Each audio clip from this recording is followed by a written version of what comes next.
My guest today is my friend of some years, an illustrious Canadian and a very entertaining one, Rick Mercer. Welcome, Rick. Thank you for having me. No, we're honored to have you.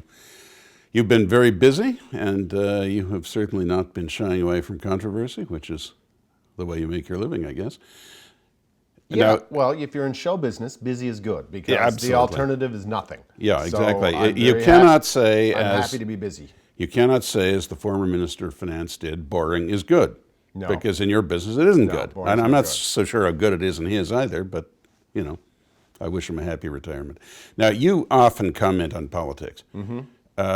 If I may ask, are you a person of strong views, whether you want to get into them or not, or are you a completely, but given your position, a completely nonpartisan or multi-partisan person? I would say that I would say I'm a nonpartisan person or a multi-partisan person, but I certainly comment about politics every week on the show. Sure. Because there's a part of the show where I get to do a rant, and that's entirely my opinion. And it's something that I've always done. I think it's something that a lot of people have done. I think it's a real privilege I to even get do to a bit do of it. it myself. Yeah. Yeah, and it's a real privilege to get to do it on television. Sure. And they're brilliant to watch. and I would say that 90% of the time they come very easily. Sure. It's not very often where I actually think, wow, I have nothing to rant about this week. I would think that when the Conservatives are in power, that people who are political watchers might suggest that I have an anti-conservative bias, but I would say that when Chrétien and Paul Martin were in power, people thought that I had an anti-liberal bias. Because when you're ranting and you're ranting about the powers that be, you're going to talk about the people who are running the show. Yeah. I mean, what are you going to talk about? What Well, you Justin gave- Trudeau was up to? Or- Well, you gave Justin a pretty good shot the other day. Yeah. A couple of weeks ago, I talked about Justin Trudeau, and it was one of the. I try not to go into advice very often, but Yes. it was one of those situations. It was stop trying to be funny because he's not funny, and when he tries to be funny, he gets into trouble. He's an absolutely charming man to speak with, personally. And he seems to be rather a charming public personality. But he does seem to be one of these guys who's accent prone in the jokes he tries to make. Well, you know, we could move from politics and start talking about the analysis of comedy. There's very few tall, handsome, funny people. Isn't that an interesting reflection? It just You doesn't would- happen. You You would talk- know what you're you speaking look of. at- you look You at- may be one of the few exceptions. That would be it. You look at, you know, all of the people who have made, you know, huge careers in Hollywood or wherever as being the funny guy. And it's very, very rare that it's like the handsome jock. Cary Grant was funny sometimes. But it's the exception to the rule. Yeah. It's kind of like those guys are used to, at the school talent show, you know, people would get up and there'd be musicians and there'd be dancers and there'd be singers, and then like the jocks come out and they put on you know, a straw skirt and a pair of sunglasses and they go like this while a Motown song plays and all the girls scream and they win the talent show, but they're not really that funny. No, and so much of humor is self-deprecation, and it's more plausible from a dumpy-looking person. Sure, yeah, absolutely. Yeah. Although sometimes beautiful women can be hilarious. Absolutely. Yeah. But that's completely That's different. different, yeah. No, there's not that many people who've made their living in comedy who can take off their shirt for any other reason than urge laughs. Quebec to secede. Yeah. And laughs. Yeah. Like, yeah. Okay, well, now, do you in fact have strong views about the present government? Oh, for sure. For sure. I mean, I don't particularly like the present government, but then I've never been someone who's ever really been happy with the government. I've never ever felt the need to write a check or join a political party.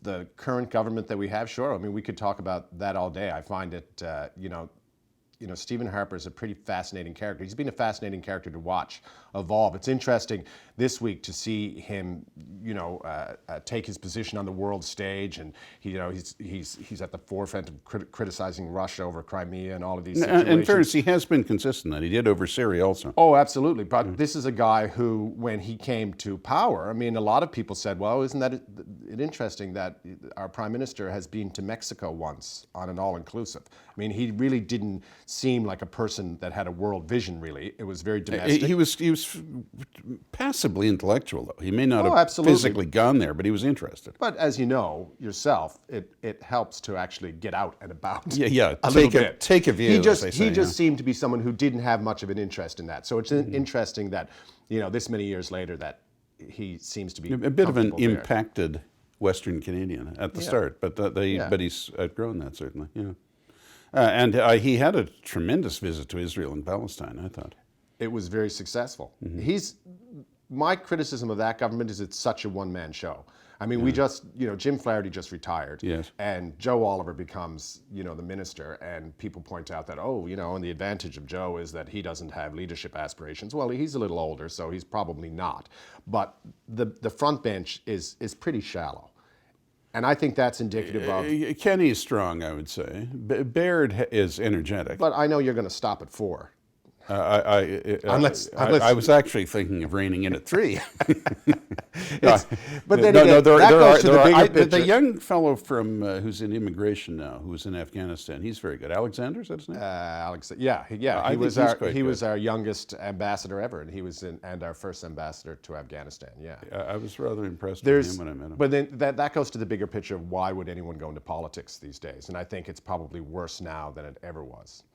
I mean, it was interesting in the last election. I mean, it was evident that Stephen Harper was going to form a majority. I think everyone knew that. Well, and yet he didn't at the really beginning, it looked like there might be a chance for Ignatieff, but then the wheels came off.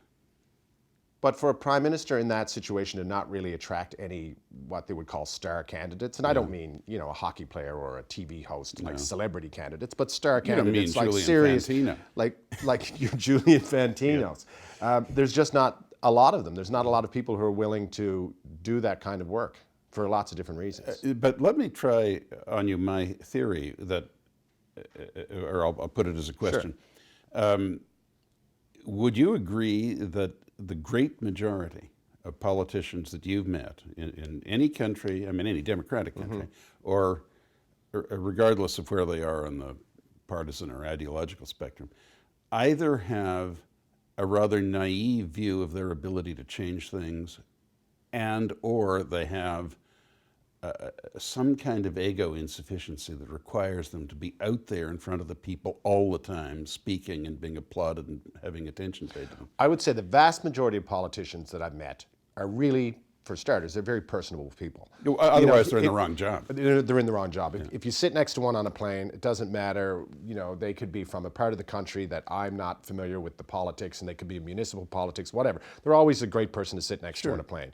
If you want to talk, if you want to read a book, they're not so great. But they also have that chip where they actually like being out 6-7 nights a week, visiting people constantly.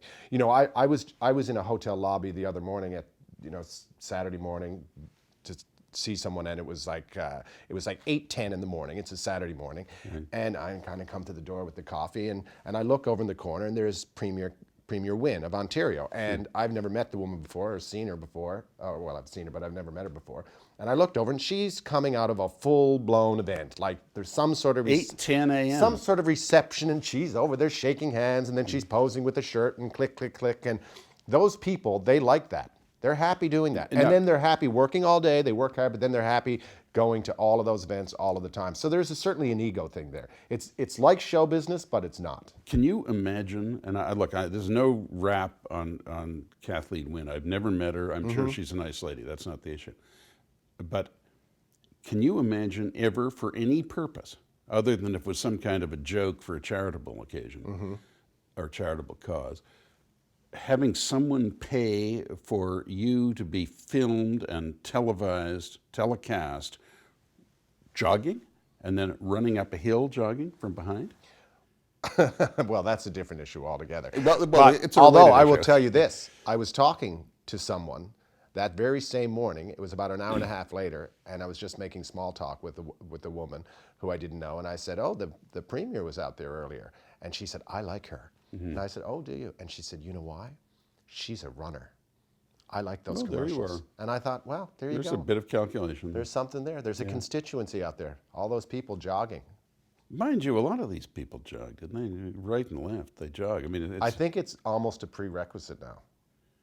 I suppose thanks to you're Bill right. Clinton. Well, maybe that's one of the reasons why that's why I've avoided the business. The best politicians aren't out there anymore. That's why I've avoided the business. I can't do the jogging or the golf. But the greatest leaders of recent times wouldn't have been joggers.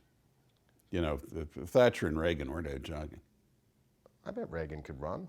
That wasn't the point. He remember in his autobiography he said he ran when he saw a bear in the national park. In Although Banff. I happened to be just last night flicking around and I started watching old Johnny Carson interviews, and it was from the 70s, and Carson was talking to, who was he talking to? But it doesn't matter, but he was like, one of the setups was, and do you like to stay in shape? Are you doing this exercise thing that people are talking about? Like he was floating the idea of exercise like it was this new thing that people are trying. So it wasn't that long ago. It wasn't a requirement, but now I think you're supposed to. Even then, probably a lot of people Running smoke around. too who don't know. You know. It's astounding to see. I saw some reruns of Edward R. Murrow a while ago. You know, and he just smoked like an engine the whole time. I guess he died of it in the end. Well, so you are careful not to have, and in any case, not to reveal any particular bias as to. Well, I would say certainly, I've never ever told anyone how I voted, and in fact, I voted, for 3 major political parties at different times in my life and different parts of the country that I've lived in. So I'm actually one of those old-fashioned people that actually look at the candidate. You're a real independent voter then. Yeah, and so I've voted all around. I've never given anyone any money, and I don't know if that's, or joined a party, and I don't know if that's. I don't think it's probably appropriate in my job. No, it would seem a little but strange. I suspect that when you were very little, you decided you didn't want anyone ever to accuse you, to put your name, but in front of it the adjective card carrying. Yeah, no, exactly. Well, actually, I may have been. My godfather was involved in politics, and he had the distinction of running for the leadership of both the Liberals and the Tories at different points in Newfoundland, and maybe at 12 or 13. Was that John Crosby? No. His name was Huey Shea, and at some point, someone might have signed me up for a party at 12 or 13 and sent me into a nomination. So you might even have voted 3 times in the same election. I wasn't old enough to actually remember which party it was at the time. But there could be a card somewhere. See, when you say those letters, AR, you do sound, that's the first trace I've heard of a Newfoundland accent. You sound a little like Joey Small. Bar and car comes out. I was just interviewing some, and beer. Beer is a big one for me. Yeah. I was just at an elementary school in Calgary, and a kid called me on it. I was talking to like a kid who was like in grade 2, and I said something about a beer, meaning a bear in the woods, and he said, "You say beer like a bottle of beer." Yeah, so he called me on that. Now, do you get back to Newfoundland a lot? Yeah, I go back in the summer. I get back at Christmas. Yeah, your family's there? Yeah, my parents are alive and they're in Newfoundland, and are they in Dad was shoveling off the roof 2 days ago. So last I've heard, he's still with us. But he was on the roof. Are they in St. John's? They're just outside of St. John's. Yeah. It must be heartwarming to see prosperity rising in Newfoundland. When I left, using the term loosely, left Newfoundland because I commuted for a long time, about 21 years ago, there was, parts of Water Street, which is the main strip in St. John's. There were buildings that were vacant all through my teen years, that were just always vacant buildings. And certainly, growing up in Newfoundland, it was only ever bad news, really, on the economic front. And I can even remember as a kid when there was good news on the national, Knowlton Nash would say, like employment rates are up or something, it would always end with, except for Newfoundland. Like that would always be the caveat, except for Newfoundland. So it's been pretty astounding to see the changes in Newfoundland. And it's so fast, and it's increasing at such a rate that, like I say, I get home 2 and 3 times a year, but it's always. But everyone is happy for Newfoundland. There is no shortage of people who resent the wealth of Alberta, for example. But you never hear that about Newfoundland. Everyone is really happy. Yeah. But you know what's starting to happen? Frankly, You know what's starting to happen? Since Humphrey Gilbert's Yeah, time. and you know what's starting to happen? It's just a little bit, and this could get me in trouble in Newfoundland a little bit. It's where, and I think this is why sometimes people have some animus towards Alberta, is Newfoundlanders were so happy with the prosperity that came, and by the way, mostly on the East Coast, the Avalon Peninsula and St. John's, where the money is. But they were so happy, but we never acted like we put the oil there. We were like, we were really glad that finally this happened. But you just start to get little little snippets of people who are starting to act like they put the oil there. And I think that you know what I mean? It's like, I think people it's thought because that- we believe in hard work. Yeah. That's why we're doing well. No, it's because we finally figured out how to make money off the oil. Well, I think people thought that a little bit about Danny Williams, but that he I mean, that leader of Newfoundland would be sort of strong and aggressive as Joey Smallwood and some of the others. Nothing wrong with that. It's a good thing. But I'm not taking a shot at Williams. I don't know him at all, but I think some people thought he was just a little over aggressive at times.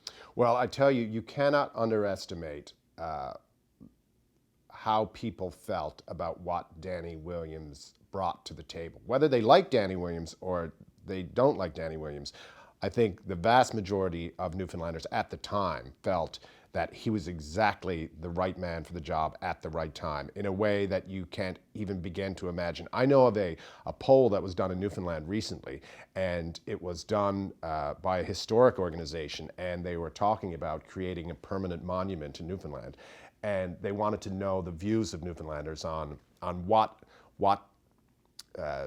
moments in Newfoundland history would be worthy of a permanent memorial or monument, and the vast majority of Newfoundlanders said the Newfoundland Regiment at Beaumont Hamel, Sure. which is something that we all learn about in school. It's a day of mourning in Newfoundland.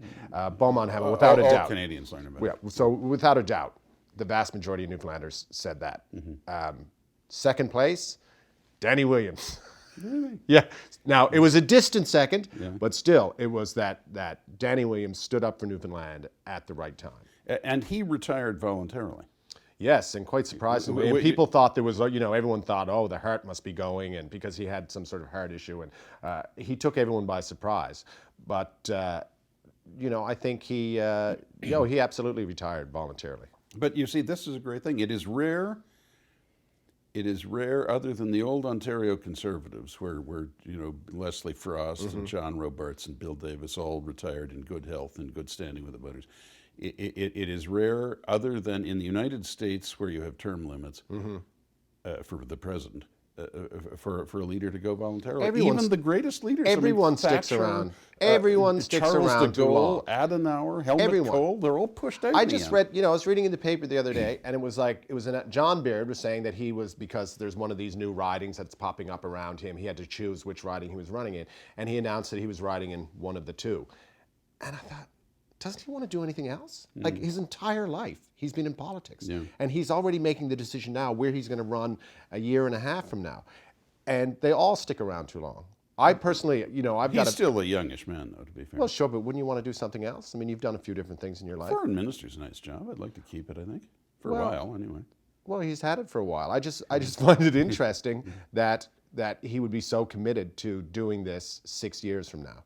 I mean, He's pushing it out for 6 years? Well, if he's talking about running again in a year and a half. Oh, I see. Serving a full term. Yeah. Yeah, I see. Yeah.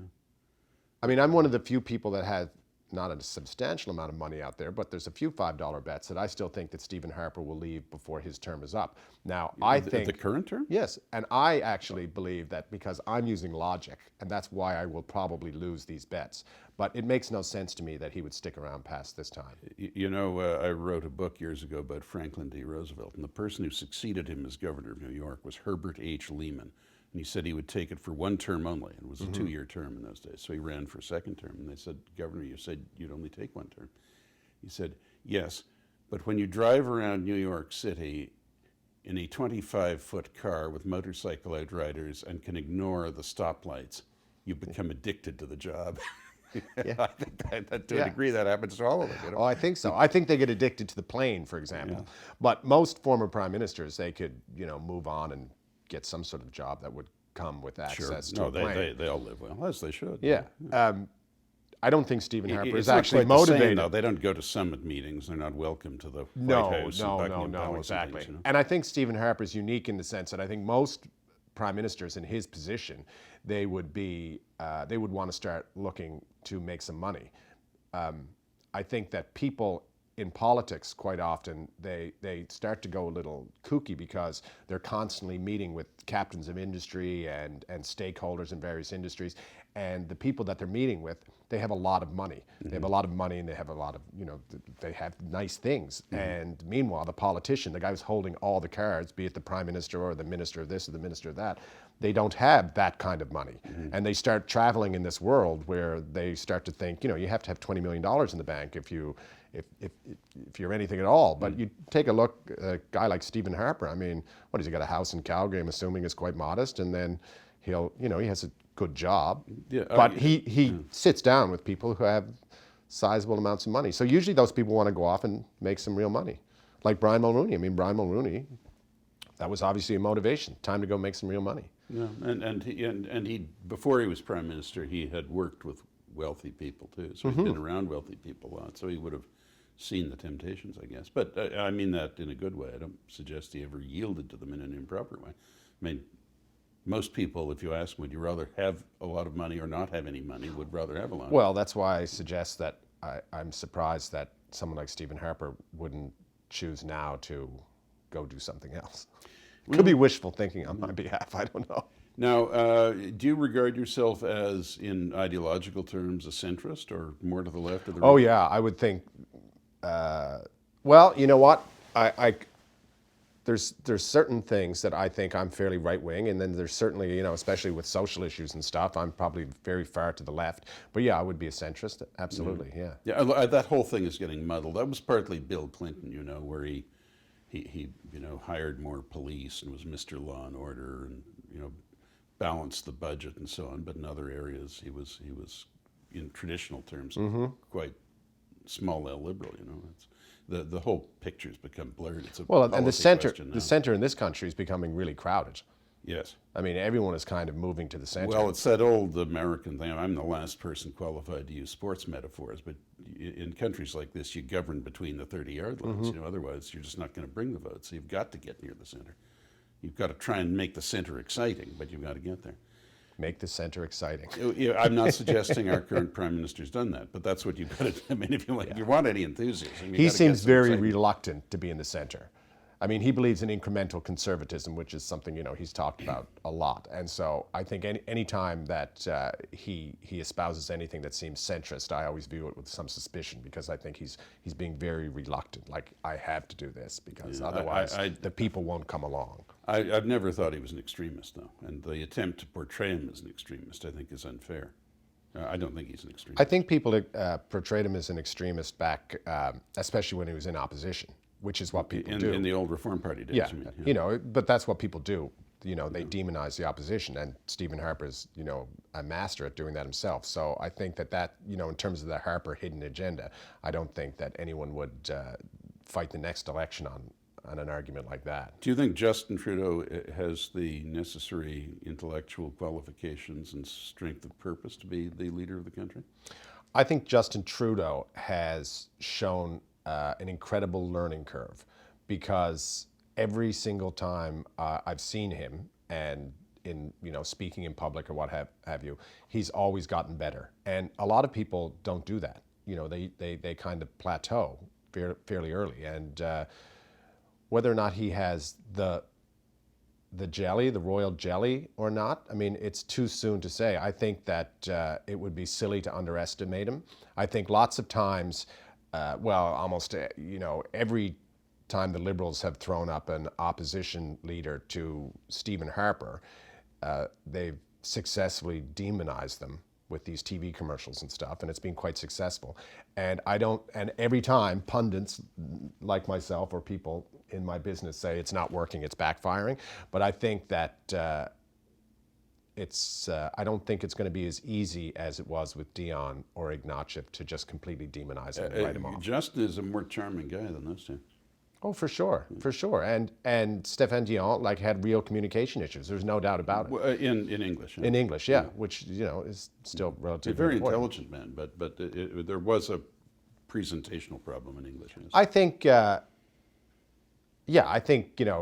Attacking Justin because he's in his 40s is completely absurd. It's completely but that's rubbish. exactly what they're doing. But that's, I find that myself. I'm in my 40s now, and I catch myself referring to, well, you know that kid in the office. And I go, oh my God, I'm talking about a 28-year-old. When I was 28, if someone called me a kid, I'd like, oh, who are you, buddy? So everyone slips into that. But Harper became a party leader in his 40s. Well, of course, of course. It's not, And so how soon you forget. Now they're, attacking the guy because he's in his 40s. It's completely absurd. Or took his shirt off. I mean, like all those things. A political leader who never takes his shirt off is going to have a real problem with the voters. Yeah, it's so anyway. It'll be very interesting to watch. I mean, no one has any idea what he'll be like in a debate. But then political watchers like you or myself, we always talk about that. Like, how will he be in the debate? Well, a lot of people suggest now debates aren't as important as they used to be. Remember when it was thought that Reagan would be torn to pieces in the debate, and he wiped the floor with Carter at the end. Sure. You've got to be very careful placing your bets on a thing like that. Let us talk about matters of orientation. Yes. You're a gay man. Yes, I am. And I please do not imagine I'm saying that disapprovingly. No, I know. Yeah. And was that something that was known that you were quite candid about throughout your career? No. Well, yes, it was something I always knew I was a gay person. I was never candid about it. I was always out. Mm-hmm. And I've talked more about it in the last, probably 4 or 5 years, I guess. I was always out by most people's standards of out. And that means, my family knew, the people I worked with knew, my colleagues knew, any friends knew. Maybe you've had relationships that were of that kind? Oh, yeah. Pardon me? I mean, you had known relationships of that kind. I'm sorry, I don't understand. No, I mean, you had a mate? Oh, yeah. No, I've had a partner for decades. And so by any standard, I was out. Yeah. But it was something I never talked about in radio interviews or television interviews, but I always said to myself, I'll never deny it. But right. Canada being Canada and being very polite, it actually never came up. Yeah. But it was always there. I started talking about it a little more in the last 5-6 years because of this issue of bullying and the GSAs, but mostly around bullying, because I was quite moved or touched by, in much the same way I think all Canadians were, not necessarily just gay ones, by the loss of like Jamie Hubley in Ottawa, who's a young man who was suffering from depression, granted, but was being bullied and terrorized for being gay in high school and was fighting to start a GSA, which to me shows incredible bravery, like nothing I've ever exhibited. I mean, it must have taken incredible strength to do. And I decided that being out by the usual standards wasn't enough for someone in my position, because I'm a public figure. Sure. I don't like using that term, but I'm on TV. People know who I am. I thought it was important to be out because I know, and I've written about this, when I was a kid, I can remember the moment I found out the weatherman was gay. Like, it was a big deal. Not Percy Saltzman. Not Percy, no. But like this guy who was a star in Newfoundland, he always was. I mean, he was the weatherman. That's a big deal. And I can remember when I was like 14, 15 years old, this friend of mine, I was on the street and he said, so-and-so lives there. And I was like, wow, the weatherman lives there. He's a star. And he's like, he's married to a guy. I'm like, wow, really? And that actually, that was a big deal because it was a role model. And so I thought that was something that I should emulate. And it's been odd for me because I'm actually a pretty private person. In show business, when you do promotion for a project, I'm happy to go on and talk to you about politics or tell people to watch my show or any of this business. What I've never liked are those columns where they say, tell us what kind of car you drive.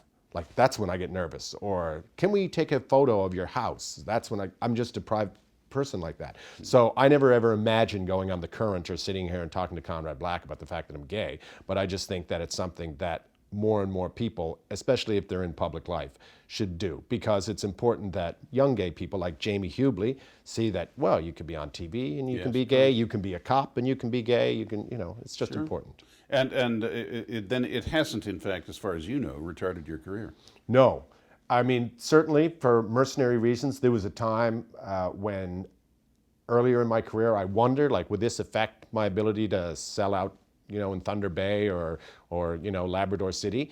And now it's not, obviously not something I worry about, and maybe that's that's a little unfair of me because, I'm in a position where I don't have to worry about that. But no, I don't think it's impacted my career. And I can count on one hand the number of, truly vitriolic kind of emails that I've gotten that have gone there. Yes. Yeah, that's not something that people have ever Elton gone after. John is a friend of mine, and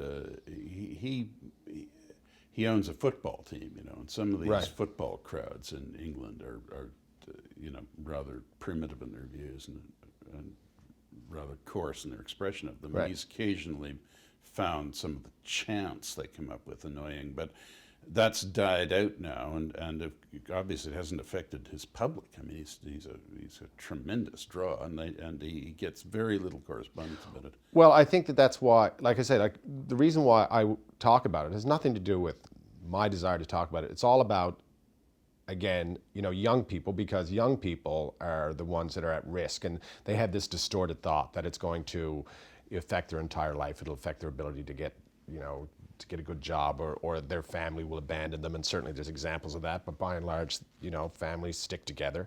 And so, yeah, I can't really say that there's ever been any issues, any discrimination that I've faced. Again, I realize I'm on TV, so people are nice to me anyway. So I don't know. I never Someone found else that those might have two a go together harder so go much, of it. Now, pardon my asking this, and if I'm being too intrusive, of course you will say so. But are you in any sense a religious person? No, So there's no sectarian question that's inconvenient to you? no. In this In regard? terms of my sexuality? Yeah. No.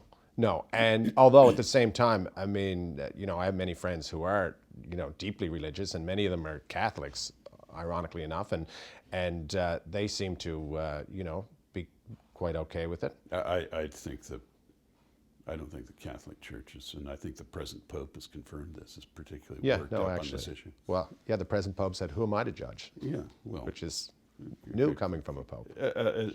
it's been some centuries, I think, since things have been put in quite that way. But then, would it be fair, or am I waving the maple leaf flag around a bit, saying this to say that not to make light of it, but comparatively easy course that you've had in these matters is a credit to this country and to the tolerant spirit of this country? It is a credit to the tolerance of the country. And, we dabbled, well, there was the same-sex marriage debate. And obviously, that was the type of debate that put a lot of people's sexuality at the forefront, and a lot of people were forced to make, take a public stand one way or the other. And there's no doubt about it. It's something that I've had a hard time forgiving Stephen Harper for, because while I know that Stephen Harper has, many gays and lesbians working around him in politics, everyone in politics does. It attracts gays and lesbians like flies. But certainly, I can remember watching on television at the height of that debate, and there was a very large, a substantial rally that was, ostensibly to support traditional families. But if you looked at the signs and the things that were being chanted, it was an anti-gay rally. It's probably the largest one in the history of Canada, and Stephen Harper was the guest speaker. And he spoke at that rally. How big a group was it? Oh, there was, it was a big crowd on Parliament Hill. I mean, it was, thousands and thousands. And I remember watching that and thinking, I don't think I could ever support that guy. And lots of people who are gay friends of mine who support the Conservatives have said, oh, that was then, this is now. But I certainly have a hard time reconciling that. I think that, if you're a Catholic and the leader spoke out against, at the biggest anti-Catholic rally that was ever held, and then 10 years later he's saying, oh, but, let's let bygones be bygones, you might actually have a hard time going, no, actually, maybe the next guy, but not you so much. So that was But so the country went through that, but like so many big debates in Canada, the country went through that debate. I think we came out on the right side of it, and no shots were fired and no cars were turned over. And you can say that about almost every big debate that we've ever had in Canada, which speaks a lot about the nature of the country. You would not be in favor of this is a question, of an attempt to legislate a requirement that individual religions, marry same-sex people, though. I mean, I always think that those are those kind of, arguments that, well, it's almost like, the the debates that's happening in Quebec about whether or not you want your child to be, you're being taught by someone in a full burqa. It's like I just don't really think it happens that often. No, I don't think the Catholic Church should be forced to, obviously, to marry two gays or two lesbians or whoever the hell they want to come in and get married. And I don't actually understand why anyone would want to go there. Now, if you have a public wedding chapel service or something, then no, I don't think you get to choose who comes through the door. Yeah, but, you mean where you're a justice of the peace? yeah, or you're justice of the peace, or you're the mayor and you do those type of things. Or the captain of the ferry. If you're the captain of a ship, yeah, you should. If you've got two of your sailors come along and want to get married, you got to do it. But no, I don't. That's not something that I think is necessary, and I don't think that there's an appetite for that. I've never even seen anyone really arguing for that one way or the other. Now, you have had some conversations with the current mayor of Toronto. No. Have you not? No, I've never. You've commented on him. I've commented on him, but I've never actually. I saw him once, and I was a little surprised at my reaction because I was driving up the Danforth, and I looked over, and I saw the big black Escalade, and I thought to myself, like, oh, that's the type of Ford that Rob Ford drives, and it was him behind the wheel, and I was like, wow, that's Rob Ford, and I had to question why I had that reaction because, I've got to sit down with lots of prime ministers, and I've seen lots of famous people, and I actually had a. But I avoided talking about Rob Ford for a certain frisson. Well, I was like, well, there he is, like it was Elton John or something. Yeah. But I always avoided talking about Rob Ford because the TV show that I have is a national TV show, and we always avoid moving into municipal politics because my argument would be, do people in Ontario or Nova Scotia care if I start talking about what the mayor of Vancouver is up to? No, and the inverse is true. So I always avoided talking about him because he was a bit of a Toronto-only train wreck. But then, of course, overnight, he became this international superstar. He's the most famous Canadian. Well, he certainly is. And if you've traveled internationally, as I know you probably have, no matter where you go now, that's what when people I was in want to talk Australia about. and Britain in November, he was the only Canadian anyone wanted to talk about. Yeah. And but I'm of the school that I think it's incredibly embarrassing and I wish he would just go away. And whether he gets help or not, I mean, that's up to him. But you were talking about the cocaine business or the drunkenness in public or just sort of general gaucheries or obesity or what? What I find the most disturbing about the Fords, it's not even, a guy coming out and saying I was having a drunken stupor. It is the lying. It's it's not even sophisticated lying. It's like lying like a child lies. Where you're caught a day later. Yeah. It reminds me, a friend of mine, he came home one day and there was a great big hole in the new flat screen television in the basement. And he said to his 10-year-old son, what happened to the television? And he could see the two hockey sticks where him and his buddy were playing. And the 10-year-old said, a man came through the window with a hammer. Like that's all he could come up with. And then he blurted and told the truth. And this is the Ford's style. I mean, he's questioned about his drinking. Well, but Doug comes out and says, I've never seen him have a drink. Really, your brothers? You've never seen your brother have a drink. He gets thrown out of the ACC for, public drunkenness out of a Leafs game. I wasn't there. By the way, do you know how hard it is to get thrown out of a Maple Leafs game for public drunkenness? Well, I happened to go to a game the other night, and I would have to say it would be pretty hard. It's not easy. Yeah. So that's really what bothers me. Especially if you're the mayor. What bothers me is it's just the constant lying. The constant lying. Yeah, that's. I find that. I must say, a very nice guy, though. Oh, I'm sure he's. And again, I think he cares about the city and he cares about the average people. He's a well-to-do man himself, but he's genuinely interested, and in a sense, he's a very conscientious mayor. Well, there is a dignity. Everything you say may be true, but we can walk down the street and we can find lots of nice people who love Toronto. That doesn't mean that they should be the mayor. Fair comment. Did you have any preference in this election, or one that you would express? No, and in fact, I suppose in municipal politics is something I could actually put a sign on my lawn for, because it's not something that I comment on, and it's not partisan. And no, I haven't felt the desire to call up any of the campaigns and say, you haven't been seized send me a by sign. Stints mania or Tory mania. No, or not yet, no. not yet. And I feel, I was doing a show in Ottawa about a year ago, and I had to acknowledge dignitaries in the audience. So I'd say, I'd have to say, the leader of the opposition is here, and this person is here, and this person is here, and you know, the mayor is here, and Olivia Chow was in the audience, and I said, Olivia Chow is here, but of course we all wish she wasn't. We wish she was running for mayor in Toronto. So it was just a joke. Yes. But I bumped into her 2 or 3 times in airports since, and she seems to have indicated that she actually thinks I thought that she should run for mayor. It was just a joke, really. But I don't know who I'm going to vote for there. Who are you going to vote for? I didn't notice a sign on the lawn when I came in. No, well, I'm actually not sure at the moment that I have the right to vote, but if I did, I'm not sure yet. I'm not sure. I don't know Olivia Chow, and she would be rather to the left of me, but certainly one has to have some of the concerns you expressed about the incumbent. Either Karen Stintz or John Tory would be a good mayor, I think. So I'd be consolable if Ford won and happy if Karen or John won. Well, then you're laughing. Yeah. Well, I don't know. I mean, Olivia Chow may win. And I would not be as pleased with her. Yeah, I I'm honestly sure she's don't a know. very nice lady, but in policy terms, I would have some differences. I honestly don't know. Yeah. Well, We'll have to look into this. Yeah, definitely. Well, there's a debate Yeah. tonight. Is this the one tonight between the? There's mayoral one candidates? tonight.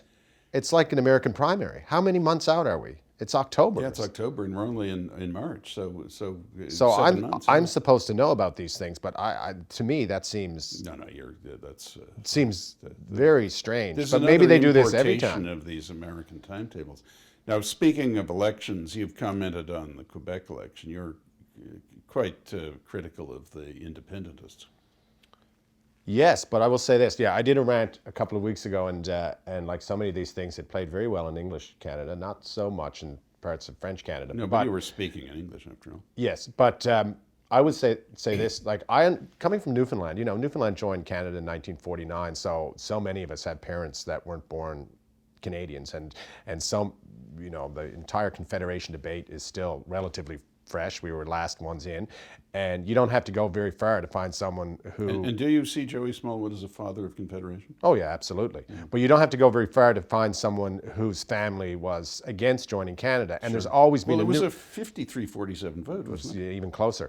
And so there's always been a Newfoundland nationalism that's there. So I actually understand that, you know, because in my heart beats, you know, I'm a Newfoundland nationalist as well. So I understand the desire for a francophone to have a Quebec nation. Sure. And in fact, if, you know, God forbid Quebec was ever a French, you know, independent country, you know, maybe I'll have a summer place there. Maybe I'll move there. I don't know. I get it.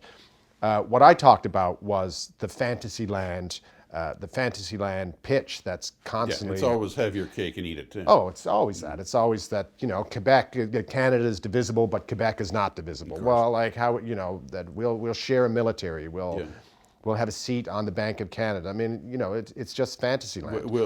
Mostly that's what I was talking about. We'll use the Canadian dollar, we'll use the Canadian passport, and when you really push them, they think they're going to keep the transfer payments too. Well, of course, because, well, they certainly avoid that subject. So all I'm saying is that it's being presented as an amicable divorce, and that really amicable divorces don't really exist. I mean, maybe there's been a few of them, but generally they don't. Things get pretty messy, and I can't imagine it being anything but incredibly messy. I don't think most Canadians would be spiteful towards an independent Quebec, but I don't think most of them would particularly wish to facilitate it either.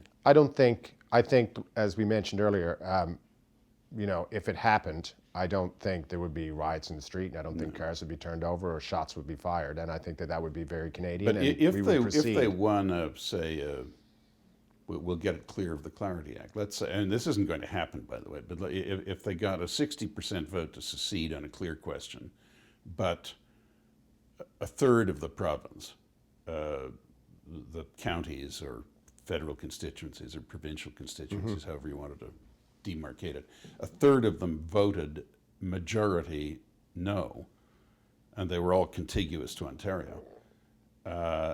If they attempted to secede and drag those, 40% of Quebec would be over 3 million people, or about 3 million, drag them all out of Canada into an independent Quebec that they did not wish to come into existence. Yeah, I don't think... It's not going to work. No, and it wouldn't happen. I mean, there's parts of the Ottawa Valley that will not go, regardless. No, well, it'll never happen. Right up to the middle of Montreal, it's not going to go. mean, what, it wouldn't be a popular move in Beaurepaire or Huntington or a lot of places. It's it's the type of thing you don't even like to think about it really. I mean, there's always been, like I say, a Newfoundland nationalism, and I can assure you, at the height of Danny Williams' fights with Stephen Harper, had a referendum question being thrown into the mix with 3 weeks' notice in Newfoundland, and it was Stephen Harper saying Newfoundland should stay in Canada. It was Danny Williams saying we should leave. You'd be hard pressed to imagine a scenario where Danny wouldn't have won. Everyone might have woken up like the next day and gone, "Oh my God, what have we done?" But if it came down to Harper versus Danny, then it could have happened. Yeah, but in the end, they wouldn't vote that way, would they? They might say, "Look, I prefer the separatist leader, but I don't want to separate." Well, let's hope so. But at the time, Stephen Harper was so incredibly disliked that if that was the face of the anti-nationalist forces, then he would be hard pressed to have won. I mean, he was extremely disliked. That was an odd development, though, wasn't it? Because when he was opposition leader, Paul Martin said, we'll just take back our equalization payments out of the royalties from Newfoundland on oil, and apart from that, Newfoundland keeps all the oil revenue, or income from the revenue. And Harper took the position that no, they're entitled to all of that, and we're not seeking to deduct from it the equalization payments. And I would have thought that would have been a popular position in Newfoundland. How did he alienate Newfoundland so quickly after that? Stephen Harper's never been popular on the East Coast, and certainly not in Newfoundland. He famously, accused us of having a culture of defeat, and it was just always there. It was a wasteland. Of a wealthy Albertan. Yeah, and it was a wasteland down there for tourism. And I remember, being in Ottawa when, Stephen Harper's first election as leader, and talking to a guy, and he was in charge of the Atlantic Canada desk for the campaign. Mm-hmm. And the accent seemed strange to me. And I said, "Oh yeah, really, you're in charge of the Atlantic Canada desk. And when are you going down?" He said, "Oh no, I'm here." And I said, "Oh, and where are you from?" And he wasn't from Atlantic Canada, which is fine. But then I realized he'd never been there. But he was the guy in charge, and I just thought, well, it's going to be a desert down there for you guys. And other than a few individuals, it was. How do you think the next federal election will go? Well, I think governments defeat themselves, and I think this government is in a position to defeat themselves. That's not saying that I think that Tom Mulcair or Justin Trudeau, look like white knights on the horizon if you don't like Stephen Harper. But governments defeat themselves, and if you look at the numbers, this week, Stephen Harper's had a number of incredibly good weeks that have not actually seem to have moved the polls. The last couple of days, he seems to be doing okay. But Stephen Harper, he brings back this European Free Trade Agreement, and not a blip. Yeah. And at the same week, Justin had one of his alleged gaffes, and he went up 3 or 4 points. That's got to be very worrisome. But the Liberals will come in ahead of the NDP, won't they? I think they will, yeah. Yeah. I honestly, well, one thing is, I know nothing about Quebec. I can't predict that. No, I don't know anyone who can. They're not going to hold 59 MPs. I can't imagine, but I didn't expect them to get that many the first time around. So I honestly have no idea what will happen with Quebec. Nobody knows. So, but if Justin happened to, if the Liberals happened to, take Quebec, then anything is possible. Yeah. Stephen Harper did the impossible. He formed a majority government without going through Quebec. Traditionally, we've always thought that was impossible. The Canadian history is governed without any support from Quebec. I don't think anyone even considered that it was possible. Well, it never was possible. That you could ever form a majority without taking Quebec, or at least a sizable amount of support. A couple of those big victories, yes. But even when Mr. King had 190 MPs, he had almost all the MPs in Quebec. When Mr. Diefenbaker had 208 MPs, he had 50 MPs from Quebec. Duplessis gave them to him, but he had them. Yeah. But it just has never happened like this before. No, there's no one in Quebec. Rick, it's lovely to see you again. Thank you very much for joining us. It's been good chatting. We must do it again. We will.